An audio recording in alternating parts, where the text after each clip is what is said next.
আসসালামু আলাইকুম। কেমন আছেন আপনারা সবাই? আজ আমি বলবো বিখ্যাত বিজ্ঞানী নিউটন সম্বন্ধে। চলেন শুরু করা যাক।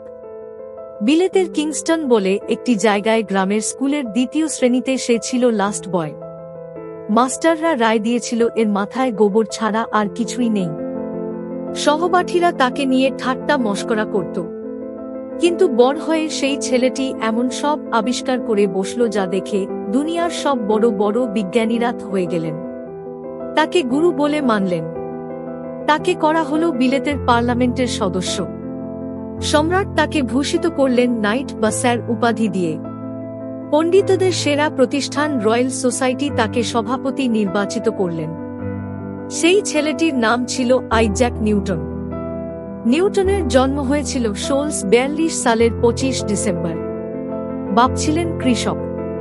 নিউটন জন্মবার আগেই তিনি মারা যান। গাই স্কুলে ছোটবেলায় পড়াশোনা, কিন্তু পড়ার চেয়ে সূর্য ঘড়ি জলটি এমনিতর কলকর্জা নিয়ে নড়াচড়ার ঝুঁকি তার বেশি দেখা যেত। যখন তার বয়স 16 বছর তখন একদিন বিলেতে ভীষণ ঝড় হয়। সে কি প্রচণ্ড হাওয়ার দাপট! বিলেতের ইতিহাসে এত বড় ঝড় খুব কমই হয়েছে। নিউটনের তখন একটা শখ ছিল হাওয়ার বেগ মাপার। হাওয়ার যখন দাপট খুব বেশি, এমনই সময় তিনি হঠাৎ বেরিয়ে এলেন ঘর থেকে। যেদিকে হাওয়ার প্রবাহ সেদিকে দিলেন এক লাফ, যেখানে পা গিয়ে পড়ল সেখানে দিলেন একটা দাগ। তারপর ঠিক উল্টো দিকে দিলেন আর এক লাফ, আর মাটিতে দিলেন আরেক দাগ। প্রতিবেশীরা জানালার ফাঁক দিয়ে দেখল এই পাগলের অবাক কাণ্ড। আত্মীয় স্বজন ভেবেছিল কৃষকের ছেলে কৃষকেরই হবে। কিন্তু ছেলের ঝোঁক বিজ্ঞানের বই জোগাড় করে পড়ার আর নানা রকম অদ্ভুত পরীক্ষা করার দিকে। একদিন বাজারে পাঠানো হয় নিউটনকে কয়েকটি ভেড়া, কিছু ডিম আরও অন্যান্য জিনিস বিক্রি করে আসার জন্য। কিন্তু তিনি আরেকটি লোককে পাঠিয়ে দিলেন তার হয়ে এগুলো বেচে দিতে, আর নিজে এক ঝোপের তলায় বসে মশগুল হয়ে পড়তে লাগলেন একটা অঙ্কের বই। খোঁজাখুঁজির পর যখন তাকে সেখানে পাওয়া গেল, তখন তো বাড়িতে একটা রীতিমতো কুরুক্ষেত্র কাণ্ড। কি করা যায় এমন একটি অপদার্থ ছেলেকে নিয়ে? তাকে উদ্ধার করলেন এক চাচা।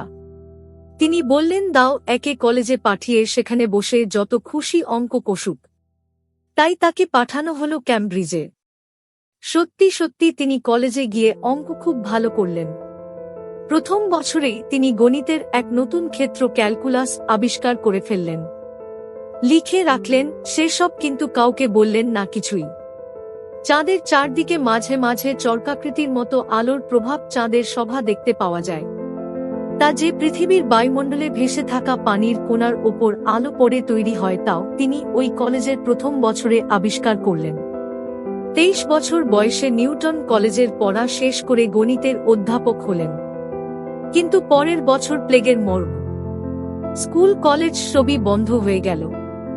নিউটন তার গবেষণার কাজে মন দিলেন। তার মনে যত সমস্যা দেখা দিতে লাগলো সবকিছুর মীমাংসা করার চেষ্টা করতে লাগলেন। এই গ্রামে বসে বসে 25 বছর বয়স হওয়ার আগে নিউটন তার সমস্ত যুগান্তকারী আবিষ্কারের ভিত দাঁড় করালেন। গ্রহেরা কি করে সূর্যের চারদিকে ঘোরে এ প্রশ্নের মীমাংসা করতে গিয়ে তিনি আবিষ্কার করলেন মহাকর্ষ তত্ত্ব। গাছ থেকে আপেল মাটিতে পড়তে দেখে কথাটা তার মাথায় এসেছিল।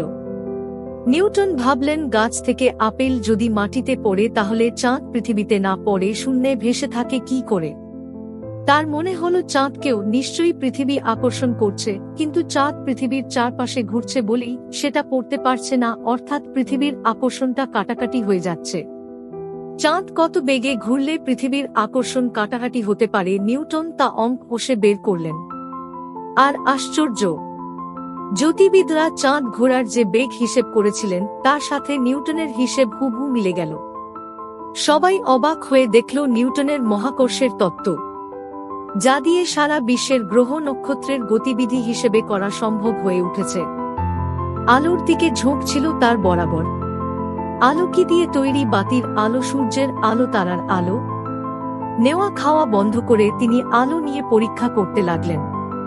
গ্যালিলিও যে দূরবীন তৈরি করেছিলেন তার কথা নিউটন জানতেন। দূরবীনের মধ্যে আলোর গতিবিধি তিনি গণিতের মাধ্যমের সাহায্যে পরীক্ষা করলেন। তারপর এমন এক নতুন ধরনের দূরবীন তৈরি করলেন যার বেশ ছিল মাত্র 1 ইঞ্চি আর যা লম্বায় ছিল 2 ইঞ্চি, কিন্তু তাতে দূরের কোন জিনিস দেখা যেত 40 গুণ বড়। এর মাধ্যমে তাকিয়ে তিনি আবিষ্কার করলেন বৃহস্পতি উপগ্রহদের। এরপর কাঁচের প্রিজম বা তেশিরা পরকলার সাহায্যে নিউটন দেখলেন সাদা আলোর মধ্যে আছে সাতর্ণা আলোর রংধনু। নিউটন নিজের সম্বন্ধে কি বলেছিল শুনবে? লোকে আমার সম্বন্ধে কিভাবে তা আমি জানি না, কিন্তু নিজের কাছে মনে হয় যেন আমি ছোট্ট শিশুর মতো সাগরের তীরে শুধু নুড়ি কুড়িয়ে বেড়লাম। বিশাল জ্ঞানের সমুদ্র আমার সামনে অজানাই পড়ে রইল। নিউটন মৃত্যুবরণ করেছিল 1727 সালে।